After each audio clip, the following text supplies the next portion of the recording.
Olá, todos os meses nós reunimos aqui especialistas em marketing e consultoria digital para conversar com você no Papo Digital. Paulo Milreu, Gustavo Cândido estão conosco pela Rádio Câmara e multiplataforma no YouTube e também nos canais 10 da NET e 31.3 UHF digital pela TV Câmara. É um prazer recebê-los.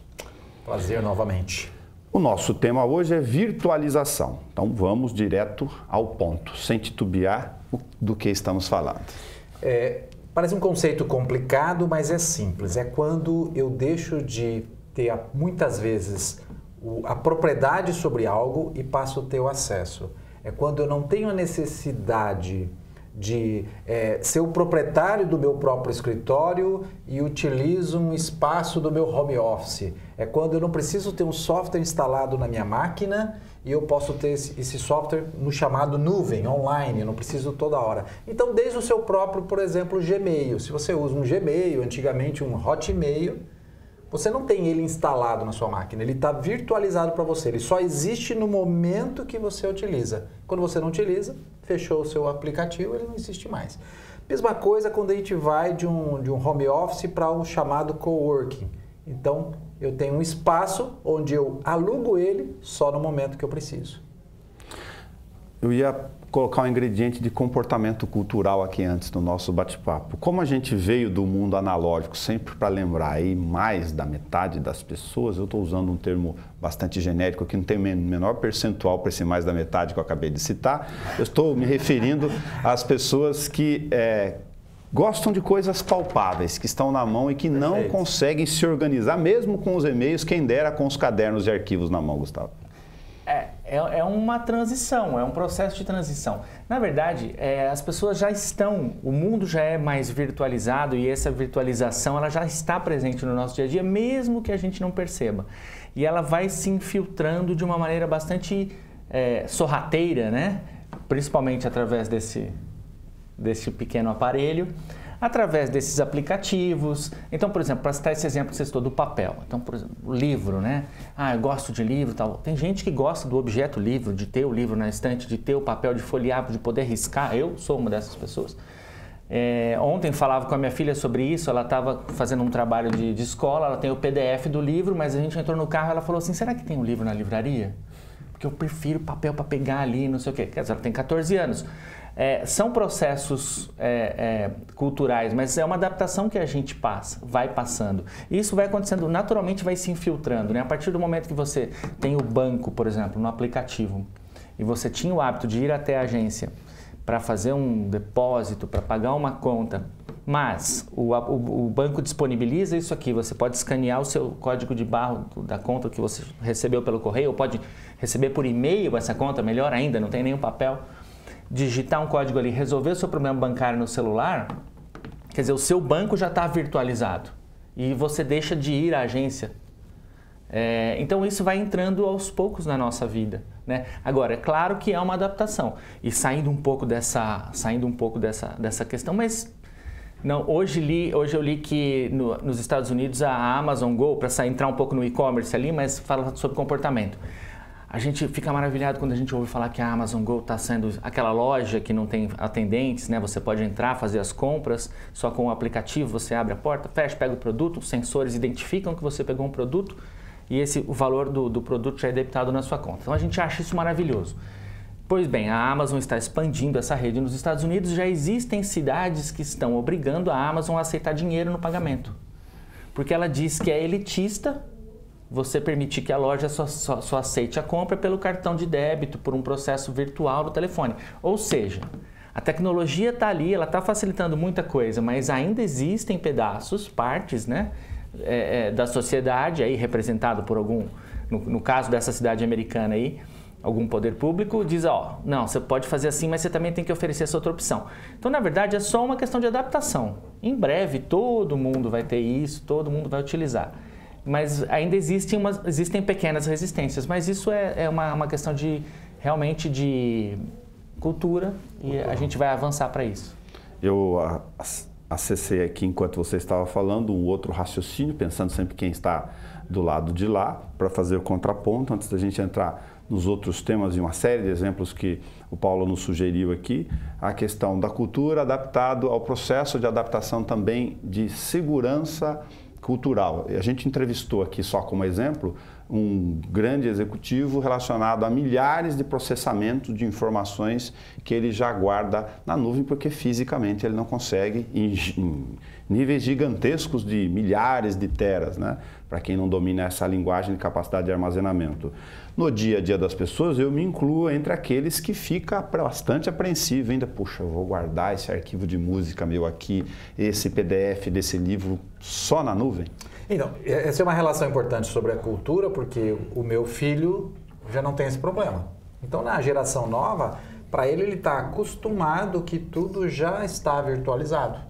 Então, talvez não faz parte nem do contexto dele a guarda física de alguma coisa. Então, para ele, está normal. Então, naturalmente, a humanidade vai caminhar para isso, né? Então, não faz. Mas a questão da segurança é muito interessante porque a gente tem a falsa sensação da segurança. Até hoje acontece casos da pessoa ir no banco, sair do banco com dinheiro e ser enganada por alguém fora do banco. Uhum. Até hoje você tem fraudes que acontecem com aquele cartão de crédito físico quando você passa numa maquininha de cartão. Até hoje você tem uma relação de falsa segurança quando você acha que está comprando algo que a loja está lá estabelecida fisicamente em algum lugar. Então tudo isso a gente acredita que tem como segurança, mas não é verdade. Hoje, se você entender o processo no digital, ele é mais seguro muitas vezes do que o processo no físico. Agora, a grande questão é que a gente tem uma relação com as coisas de propriedade. Então, quando eu digo que ele está comigo, que eu guardo no meu bolso, no meu armário, a minha sensação é porque eu sou dono disso. Quando eu acesso só quando eu preciso, então, por exemplo, a música que está digital online, eu pago o Spotify, eu acesso e paro de acessar. Ela não é minha. Para algumas pessoas isso não faz mais diferença. Se a gente vai entrar já no mundo do trabalho e dos negócios, ia começar pela citação que a gente fez em outras circunstâncias do programa sobre o home office, que para algumas profissões já é bastante real isso no dia a dia, mas também do ponto de vista do processamento das questões do dia a dia, tem uma série de profissões que sequer têm noção do que seria trabalhar nesse universo que não o seu cartão de ponto, o seu local, inclusive dentro da unidade fabril. Né? É de novo a questão da cultura, né? De novo a questão da cultura. A partir do momento que a gente tem todas essas ferramentas, quer dizer, a partir do momento que a internet de alta velocidade possibilitou que você trabalhasse com uma performance garantida 100% do tempo e tem todas as softwares, aplicativos, programas e as empresas foram desenvolvendo sites e tudo mais, trabalhar em casa se tornou uma coisa totalmente possível para quase todas as profissões. É claro que exige, e é por isso que tem aumentado cada vez mais o número de pessoas que trabalham em casa, assim como aquelas que trabalham em coworks. Já vamos falar sobre isso. Exige uma disciplina, obviamente, né? Porque aí de volta a questão da cultura. Quando nós fomos educados e gerações atrás, desde a Revolução Industrial, fomos educados a respeitar um horário, a entrar num horário, a ter um chefe observando e falando, tá fazendo, cobrando e falando, cobrando se você chegou atrasado, você está... E de repente você está trabalhando num home office onde você tem a administração do seu... Não só a questão de poder realizar seu trabalho, mas a administração do tempo também e do que você faz, né? Mas é uma tendência porque isso facilita muito os processos, né? Lembrando o nosso programa do e-commerce, e a virtualização tem tudo a ver com isso aqui. Lembra quando a gente dizia que eu vou abrir um negócio, vou abrir uma loja, vou abrir uma empresa? O que a gente pensava lá atrás primeiro? Preciso de um lugar físico, encontrar um ponto, preciso pensar no mobiliário, preciso pensar nos funcionários, toda aquela estrutura física para você ter um negócio. E hoje você não precisa disso. Quando a gente vê a questão do home office também, olha que interessante, né? A gente está falando da nossa adaptação cultural, né? De eu me acostumar a não precisar sair de casa, né? Então eu acordo, eu fico de pijama trabalhando, ou eu coloco uma roupa, né? Porque eu estou em casa. Mas aí provavelmente eu posso estar falando online, numa conferência online, fazendo reuniões online. Põe só uma camisa bonita. Põe só a camisa, igual, né, o telejornalismo, né? A brincadeira do telejornalismo. Mas tem uma questão... Igual aqui, a gente está de short. Estamos de shorts aqui. Mas tem uma questão interessante, porque quando você está falando em home office, você está falando na sua casa, né? Então a adaptação não é só sua, né? Aí a adaptação é da sua família, né? Sua mulher, seus filhos, gato, cachorro, porque se você vai fazer uma conferência de negócio com alguém fora, o seu cachorro não pode estar latindo, o seu filho não pode estar ali correndo. Então, as pessoas também passam, se não tiver essa mudança cultural, te respeitar dentro do seu horário. Aquele horário de trabalho, eu não estou em casa e posso ir até o mercado, resolver uma coisa de casa, né? Os ajustes de disciplina continuam iguais, então, para os tipos de trabalho, mesmo dentro de casa. Sim, com certeza continuam iguais, com certeza continuam iguais. Agora, olha que interessante, você pode, citando esse exemplo do Paulo, a virtualização possibilita que você esteja aqui e realize a conferência com o seu cliente, seu parceiro, o cara da filial, quem quer que seja, em outra cidade, uma conferência com várias pessoas.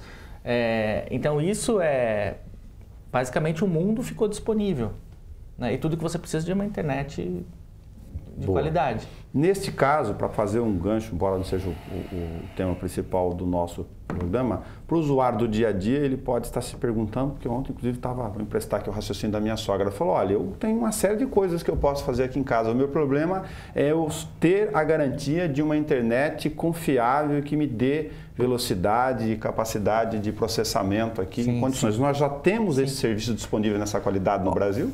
Eu acho que, principalmente nos países do Sul, Sudeste, acho que Centro-Oeste, com algumas exceções no Nordeste, algumas exceções no Norte, a gente tem sim. Eu acho que é um mito. Eu já comecei a trabalhar com uma internet dita de alta velocidade online quando era 1 mega e já era possível fazer muitas coisas. A questão hoje eu tenho dentro da minha casa, num custo extremamente acessível para trabalho, 120 mega. E isso tende a cada dia mais a cair o preço. O preço da velocidade da internet sempre tende a cair. Ela ainda é cara no Brasil comparado com outros lugares ou a impressão está errada? Vamos fazer, claro, com relação a outros lugares, sim. Mas vamos fazer a relação trabalho. Para uma empresa, se ela quiser ter funcionários home office, teletrabalho, e ela disponibilizar os recursos de internet, equipamento, que estão todos baratos para isso, é mais barato do que ela manter essas pessoas dentro do seu escritório. Sim. Né? Isso mesmo CLT, mesmo com registro bonitinho. Por quê? Porque o custo operacional do escritório é muito alto hoje. Então vale a pena. E também tem o custo, principalmente quem trabalha em grandes centros, de locomoção, de tempo de locomoção, de desgaste físico, a qualidade de vida que, se a pessoa tiver uma boa disciplina, pode ter trabalhando em casa. Então, veja como isso, voltando à questão da cultura, eu acho que a gente vai sempre falar de cultura aqui, porque isso está diretamente relacionado. Essa questão ela vai aos poucos, vai se incorporando ao dia a dia. Pega São Paulo, aqui nós estamos em Bauru, não é um problema, a locomoção não chega a ser um grande problema, mas em São Paulo é um problema real. A locomoção, pelas distâncias e pela questão do trânsito e por muitas vezes questão de infraestrutura. Choveu, estragou a sua programação diária. Sim. Você vai ter gente que vai chegar atrasado, vai ter gente que não vai chegar, o trem vai ter problema, não sei o quê.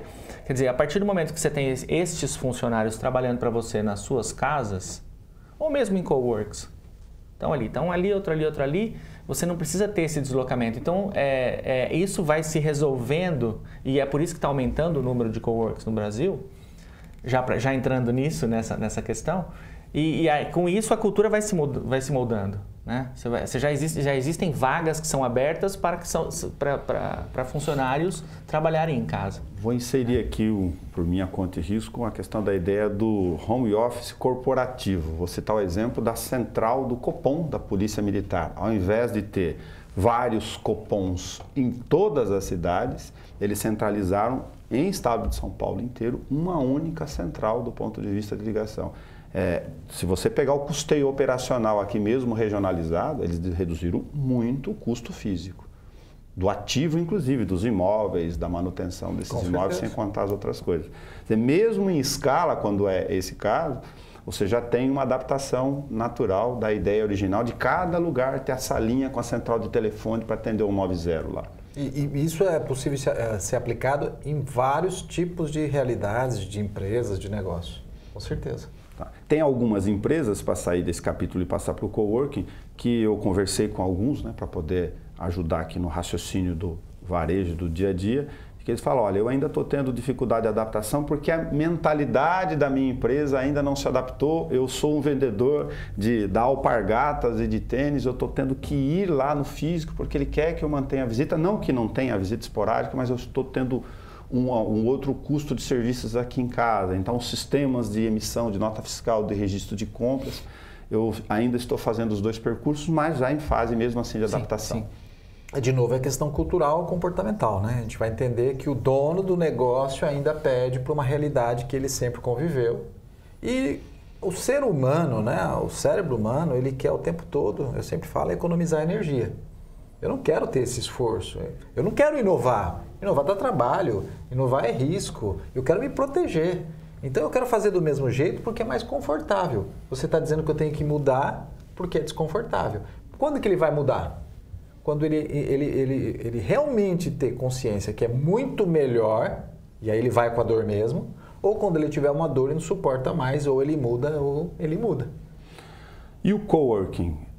É o trabalhar com alguém junto ou compartilhar uma outra relação? Espaço, né? É porque tem a relação de coworking e de escritório virtual, que às vezes funciona no mesmo ambiente. Sim. Que é o quê? Eu tenho a minha sala da minha empresa, meu escritório, de tamanho que for, porque tem grandes empresas em grandes escritórios, e em vez de manter o aluguel, em vez de comprar os móveis, em vez de ter a estrutura do cafezinho, a estrutura da cozinha, eu tenho um espaço onde eu contrato isso alugado pelo período que eu quero. De novo, menos propriedade, mais acesso. Eu vou alugar isso e vou pagar todo mês. Se eu não quiser, 30 dias de antecedência eu aviso e saio, só que eu estou deixando toda a estrutura, os móveis, eu só levo o meu notebook.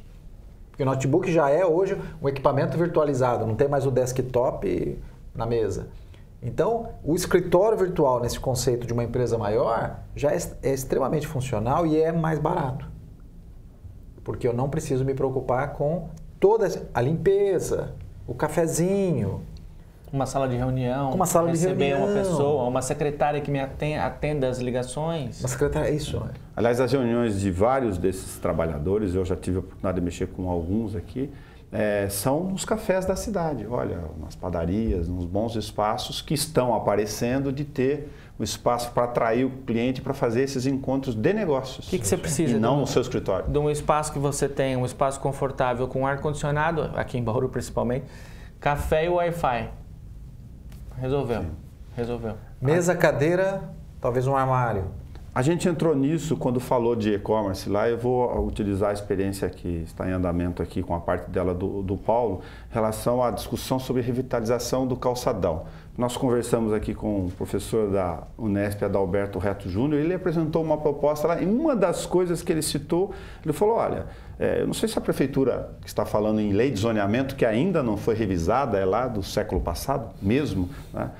No final dos anos do século passado, eles não estabeleceram a possibilidade de coworking na questão do zoneamento. Ele falou, olha, mas nós sabemos quais são os espaços do centro, o que se sabe é que são a maioria imóveis já envelhecidos fisicamente, e quem vai ocupar, que tipo de público? Porque não é só pintar a fachada do calçadão, evidentemente você tem que pensar esses outros modos de utilização para poder inserir, eu achei interessante. Então, porque coworking deve trazer fluxo de pessoas indo trabalhar e saindo de lá. E a ideia do coworking também é a questão da colaboração.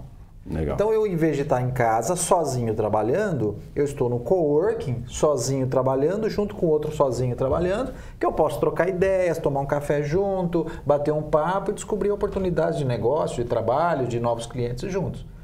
Fazendo isso, eu convido alguém que vai me visitar lá na minha empresa, que é o coworking, onde eu tenho uma sala de reunião que eu alugo, e essa pessoa circula até lá, conhece o espaço. Então, se eu faço isso num centro da cidade, eu vou ter o fluxo das próprias pessoas que vão diariamente trabalhar lá e outras pessoas que vão lá para se reunir com essas pessoas. Então, claro, coworking tem que ter fluxo. E deveria ter, para alguns coworking aqui de Bauru, inclusive, mais fluxo do que tem. Como? Teria que ter mais espaços para fazer eventos. O coworking que vai dar certo é o coworking que aumenta o fluxo de pessoas. Nada melhor do que ter lá um pequeno auditório, uma sala onde eu possa trazer eventos, palestras, bate-papos. Como você mesmo falou, espaço onde as pessoas se encontram para fazer negócio. Porque aí eu gero fluxo. Porque, caso contrário, ele vira uma série de baias, né? Tá. Ele vira um lugar onde você põe várias baias e põe um computador e fala, vem aqui e trabalha. É claro que existe esse modelo, essa modalidade de cowork também. E às vezes até algumas pessoas usam isso para outra coisa. Ah, quero vir aqui para estudar. Já tem vários. Vem aqui, põe meu computador, põe meu fone, fico num universo bem particular, nada me incomoda e vem aqui para estudar. Mas isso é uma proposta, é um tipo. É claro que a tendência é que aconteça isso e que seja necessário cada vez mais. Para trazer fluxo externo. Para que você faça uma movimentação ali, porque o networking também funciona muito bem dentro do coworking. Com certeza. Em algumas áreas há uma proximidade natural aqui de possibilidade, inclusive, de negócios e de informações e de trabalho conjuntos. A arquitetura, a engenharia, as áreas digitais. Entre eu tenho um advogado lá e eu tenho uma outra empresa que precisa de um advogado, ele está lá. Só que o coworking precisa promover isso, né? Porque às vezes se eu estou naquele coworking e passo meus meses trabalhando lá e não sei quem está do meu lado, ou o próprio coworking como estrutura não mostra quem é essa comunidade, às vezes eu vou contratar o advogado de fora. Chega no extremo de algumas situações, extremo no sentido de ordem prática. Trabalha em cafeterias, por exemplo, que você citou aqui. Exatamente. Tanto nos Estados Unidos, que virou comum, o Starbucks criou o ambiente para isso, né? Como já existem espaços de cafeteria, e também, de novo, aqui em Bauru deveria ter mais, onde eu ofereço Wi-Fi gratuito, né? O mínimo. Só que eu deixo claro que o Wi-Fi é gratuito e quero que as pessoas estejam lá. Por quê? Porque as pessoas indo lá, elas chamam outra para fazer uma reunião lá e tomar um café, e aí elas chamam outra que vão circular lá também. Então, passa a ser uma lógica de modelo de negócio diferente para a cafeteria. Passa a ser um espaço onde eu posso trabalhar. Eu não vou trabalhar num café hoje em Bauru porque o café não me oferece esse espaço. São raros, talvez. Raros. A Ross era o que tinha melhor. A Ross era o que tinha melhor. Fechou. Longe só de vender café no Equador, né? Agora tem que trazer junto o cara que lida com o Wi-Fi para ser cliente dele e trazer outros. Olha, eu vou falar de novo, comentei isso ontem numa reunião, vou comentar de novo, falei isso no programa do e-commerce. Quer atrair gente? Põe o Wi-Fi de graça no seu estabelecimento, seja qual for. Sim. É sua loja de vendo... Depois do Wi-Fi, o que mais? Depende. Energia para carregar o celular. Essa daí está na base da pirâmide, né? Tomada para você carregar o... Base da pirâmide. Aliás, primeiro vem o Wi-Fi, depois vem a tomada para você carregar o... Aliás, parece muito comum agora, mas quem está nos assistindo sabe, se você tira o celular próximo de você, isso é uma questão óbvia de comportamento, você já fica procurando. Eu ando com o cabinho no bolso, agora um cabinho aqui, um cabinho em você casa. Tem que ter vários carregadores em várias... Esqueci no carro, tem que buscar. Quando a gente fala de ferramentas de trabalho, que a gente estava no meio, eu citei lá atrás a questão do armazenamento, da nuvem. Quando eu olhei a escala aqui de custo disso, eu ainda pensei lá no HD externo, físico dentro da gaveta. Para mim, é pequenina realidade, lógico. Propriedade. Para as coisas pessoais. Propriedade, de novo. Propriedade. Eu tenho uma minha HD e eu carrego e olho para ela. Nossa, eu tenho certeza que meus dados estão lá. Então, é a questão cultural de ter a propriedade. Está na nuvem, e a vantagem de estar na nuvem é que eu compartilho com as pessoas. De novo, compartilhar, colaborar, fica muito mais fácil. E não só isso, o acesso em qualquer lugar, né? Tá na nuvem, eu estou em casa, estou vendo minhas fotos ou suas músicas, o que quer que seja que você colocou ali, você está vendo na sua casa. Mas você saiu na rua e tal, telefone aqui, 4G, preciso acessar agora.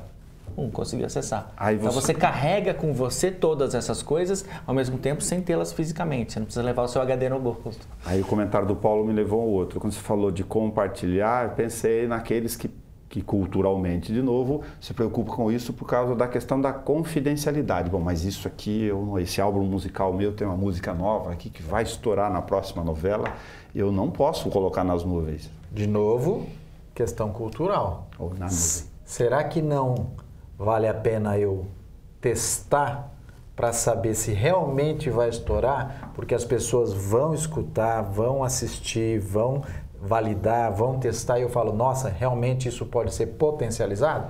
Porque naquele momento que você acredita que isso vai estourar, é uma crença só sua.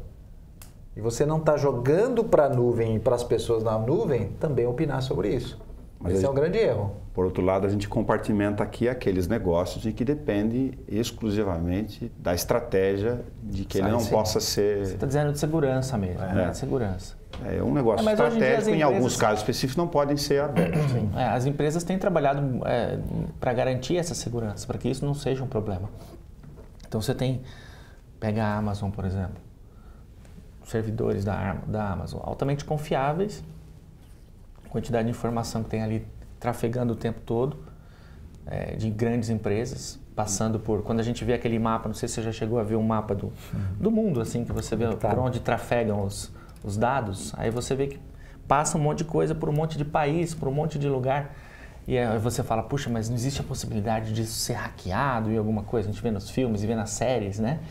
E essa segurança é diariamente trabalhada para que isso não aconteça. Existe o risco? É claro que existe o risco, mas do mesmo jeito que existe o risco do seu HD queimar. Sim. Né? Você já gravou você já teve 2 HDs com medo de que esse queime e aí você perde aquele? Eu ainda tenho. Então são tem que confessar que não é. Os medos são os mesmos. O álbum musical tem 2, tem redundância. Os medos são os mesmos, né? Igual a questão do Uber, né? Eu já ouvi pessoa dizer assim, imagina que eu vou entrar no carro com uma pessoa que eu não conheço.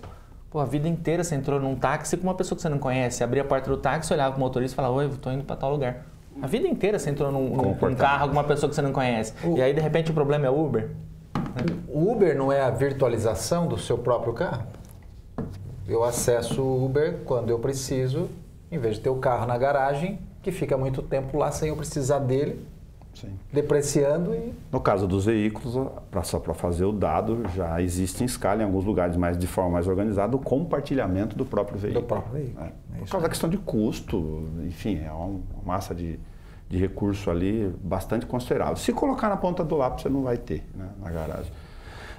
E um outro modismo, para mim, um modismo aqui do ponto de vista até de comportamento de novo. Eu fico me colocando na própria fria aqui. É de que se eu tenho tudo funcionando para mim na internet, eu perdi a ideia de que eu tenho que ficar sabendo de como se funciona. Eu clico lá, os caras instalam tudo que eu quero. Essa disponibilidade de serviço mudou muito o meu comportamento. Na verdade, olha a palavra que você usou. Instala. Hoje você não instala. Eu Boa. compro, assino, pago para ter acesso a um software, a uma ferramenta, a um software de e-mail, mas não instalo nada, não preciso instalar. Porque instalar, de novo, você está trazendo para colocar dentro do seu notebook, do seu celular, não precisa instalar. É o SaaS. É o SaaS, Okay. Software as a Service, que é um software como serviço. Aquele velho conceito, vou contratar alguém para desenvolver o software para a minha empresa. Isso é a coisa mais absurda do mundo. Você tem que adaptar muitas vezes a sua empresa ao que existe no mercado, porque tem muita coisa já desenvolvida no mercado com a experiência de milhares de empresas que estão melhores do que você. E aí quando você contrata, não instala nada. Um software financeiro, não instala nada. A pergunta é, de novo, voltando àquilo, será que é seguro? Não é seguro eu ter? Será que se o software está lá na nuvem da Amazon, conhece a Amazon? $1 trilhão? Essa Amazon, ela tem mais ou menos capacidade de dar segurança a esses dados do que aquele computador dentro do meu... Ah, mas não está na nuvem. Claro que está. No momento que você pega o seu notebook e conecta na internet, está trafegando dados. Qualquer pessoa, quando você se conecta a um Wi-Fi, pode invadir o seu notebook, seu celular e ter acesso a tudo. Será que você tem mais segurança, mais capacidade de gerir essa segurança do que a Amazon, uma empresa de $1 trilhão? Você está falando da virtualização das ferramentas de trabalho. Eu pensei certo e fiz a aplicação errada. É isso. Qualquer ferramenta, qualquer software que antes eu tinha que instalar na minha máquina. Hoje, lá no meu notebook, se eu quiser, eu troco ele sem precisar instalar nada. Nada. Aliás, eu venho aqui me dar um computador que eu trabalho em qualquer computador. O meu e-mail está na nuvem. O meu software de edição de texto está na nuvem. O meu software de planilha está na nuvem. O meu software para fazer uma apresentação, PowerPoint, né? Similar ao PowerPoint, e tão bom quanto, está na nuvem. O que mais que eu preciso? Meu software financeiro está na nuvem. Meu software de emissão de nota fiscal para o meu cliente está na nuvem. Tudo. Esses que eu falei, e-mail, agenda online, editor de texto, planilha e software de apresentação, o Gmail te dá gratuitamente. Gratuitamente. Você já viu a possibilidade? Você já perdeu o celular? Alguém já perdeu o celular? Não sei se você já perdeu. E tudo que está aqui, ele está armazenado em algum lugar. Não sei se você já perdeu, simplesmente trocou o aparelho, você troca outro aparelho, baixa tudo de volta, entra na sua conta, baixa tudo de volta. Quer dizer, tudo está na nuvem. Né? Sim. Isso, só para citar, para referendar um meio aqui que as pessoas podem não ter pensado, também gerou em curtíssimo espaço de tempo uma modificação nas questões da profissão em si, dos profissionais dessa área. Eu estou lembrando aqui de um universo muito curto de tempo, do ponto de vista histórico, de 15, 20 anos, a contratação dos programadores para... Pois é, olha que interessante. Para desenvolver software específico que você comentou. Eu vim da área de... Então, no meio mudou bastante também. Exatamente. Eu vim da área de tecnologia. Muita gente, amigos meus da área de tecnologia, não são inovadores. Eles continuam no passado. Porque a inovação está na nuvem. Então, o meu software tem que estar adaptado para a nuvem. E o programador, ele tem que trabalhar numa empresa que produz software para a nuvem. Ou aplicativo para celular que os dados estão na nuvem. Então, é óbvio que mudou. Aquele cara que desenvolveu o software para instalar na máquina, esse aí não tem mais trabalho. Cada vez menos. Tem cada vez menos porque ainda existe uma transição pequena, lenta. Que o cliente cada não vez sabe, menos. Né? Não, porque o cliente não sabe contratar. Não sabe, exatamente. Legal. Porque às vezes se o cliente não sabe, e a gente tem falado muito isso no programa, o tema dessa série, ele chega e fala, eu preciso preciso fazer. Aí o cara que não está na nuvem, ou que ele faz o básico, faz há 10, 15, 20 anos a mesma coisa, não vamos fazer assim, cria o sistema, e cria o não sei o que, cria o software. Então você tem muita gente ainda, muitas empresas que ainda trabalham de uma maneira... E o que eu gosto de falar muito sobre isso é porque é mais barato. O empresário acha que tudo isso que a gente está falando se torna mais caro. Não, torna tudo mais barato. Seu investimento na inovação, na tecnologia, no digital é mais barato do que você está fazendo hoje. Acho que vale a pena pegar uma plataforma de novos negócios, ou um novo mesmo de fato, que vai ser implementado, ou um que está em andamento, e ele fazer uma planilha de consultoria. Falar, olha, quanto eu custo hoje para fazer o que faço e quanto eu custaria a fazer essa desagregação de investimento no tempo se eu entrar no mundo da inovação. É isso aí. E uma coisa importante seria, então tá bom, vou começar agora e tentar entender o que há de mais moderno acontecendo hoje. O SaaS é o que há de mais moderno? É melhor eu adotar essa linha do que eu desenvolver uma outra coisa, criar um outro sistema? É interessante saber isso, porque essa evolução é muito rápida. Se você começar lá atrás de volta, você vai ter que fazer essa adaptação ao longo do tempo. Você vai ficar para trás. Vou aplicar o meu exemplo aqui de novo. O SaaS, do ponto de vista da aplicação do jornalismo na redação, em curtíssimo espaço de tempo fez uma diferença gigantesca. Se eu olhar há bastante pouco tempo, por exagero da frase aqui, eu tinha que fazer um curso de um determinado tipo de software de InDesign que conversava, porque saiu o PageMaker da diagramação de dentro, e eu virei para eles, não, eu não tenho que fazer nada disso. E eles falavam, não, você está concorrendo contra a tecnologia. Não, o meu raciocínio era de que ia chegar o tempo nesse meio de que eles iam oferecer esses comandos todos para mim, eu não tinha que decorá-los. Né? Eles me dão todas as plataformas de possibilidades de imagens, de página, de fonte, de título, de cores. Eu preciso botar o conteúdo lá dentro. A tecnologia ela é complexa para te oferecer os melhores serviços facilitados. A tecnologia é complexa para ela te oferecer a facilidade de uso, diminuir curva de aprendizado. A tecnologia é complexa, então quem programa, quem desenvolve tem que ter trabalho para levar cada vez mais simplicidade, facilidade, acesso amplo para quem está usando lá na ponta. Logo, eu não preciso dominar o PageMaker, só saber opear as principais coisinhas. É verdade, né? é verdade. Que era um inferno. Era, eu já soube um dia. Hoje eu nem lembro. Muito bom. A virtualização de ferramentas de trabalho, você falou da questão das mensalidades, me preocupou aqui de olhar a pessoa física, o cara do dia a dia, não só o empresário, se ele ainda não acha caro ter todos esses serviços disponíveis. De novo, ele não faz conta. Então, é o da nuvem, a mensalidade da Envoy, é falta de conhecimento com a falta de conta, né? É falta de conhecimento. Vamos fazer continha simples. Vamos pegar um serviço essencial. Para mim, um serviço essencial na minha casa hoje é o Netflix. Recentemente, o Netflix aumentou. Impactou alguma coisa para você? Você vai cancelar o Netflix porque ele aumentou um pouquinho? Não. Netflix criou tanto valor, que o preço dele mesmo aumentando é muito menor do que o valor que ele criou. Então, ele vende valor. Esse é o primeiro ponto. Quando eu entendo que eu vou pagar um software por mensalidade, eu estou entendendo que eu vou pagar enquanto eu quero ter acesso, eu vou pagar por um período e se ele não me servir mais, eu vou parar de pagar. Então, olha, quando eu tomo a decisão de comprar um software que vai instalar na minha empresa, que vai ter um custo de milhares de reais, porque eu vou ser dono disso, eu pago caro hoje, mas amanhã ele é meu, primeira coisa, eu vou criar um risco muito grande para a minha empresa, porque esse software pode não ser tão bom assim. Eu não tive tempo de testar ele. Eu tive um custo de instalação. E olha, o software é meu. Eu paguei para ter ele, mas de repente a tecnologia mudou e eu vou ter que atualizar esse software. Eu vou ter que pagar de novo. O software como serviço, ele é um software onde ele é desenvolvido o tempo todo.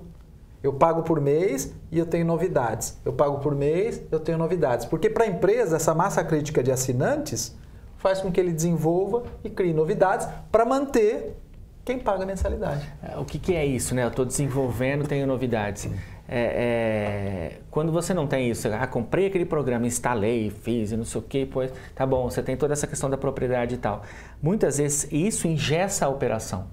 Dependendo do que for, às vezes uma gestão financeira, mesmo gestão da própria empresa, às vezes ele engessa por quê? Porque você não consegue integrar ele com nenhum outro software novo, você não consegue que ele se comunique, fazer com que ele se comunique, porque ele tem uma tecnologia datada. E aí isso te atrasa. Aí você chega com uma novidade, acontece muito, essas empresas em transição estão vivendo isso. Você chega e fala, que tal usar esse? Ah, mas ele não vai conversar com o meu CRM, porque meu CRM lá atrás, ele não sei o quê. E lá atrás, quando ele adotou esse CRM, estou usando um exemplo do CRM, né?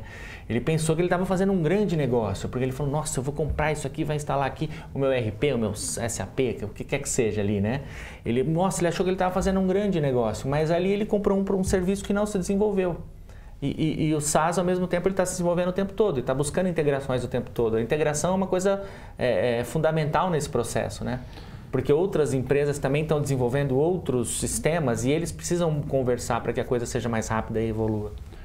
Bom, então, se a gente tiver mais alguma questão para comentar, senão a gente vai dentro desse tempo, arruma uma nuvem, um outro braço, entra na outra plataforma, acessa a outra e não termina nunca. Tem um exemplo bem simples que eu acho interessante, que é uma empresa de São Paulo, chama Prestos, que já está no mercado desde 2009, 10 anos, virtualizando atendimento de secretárias.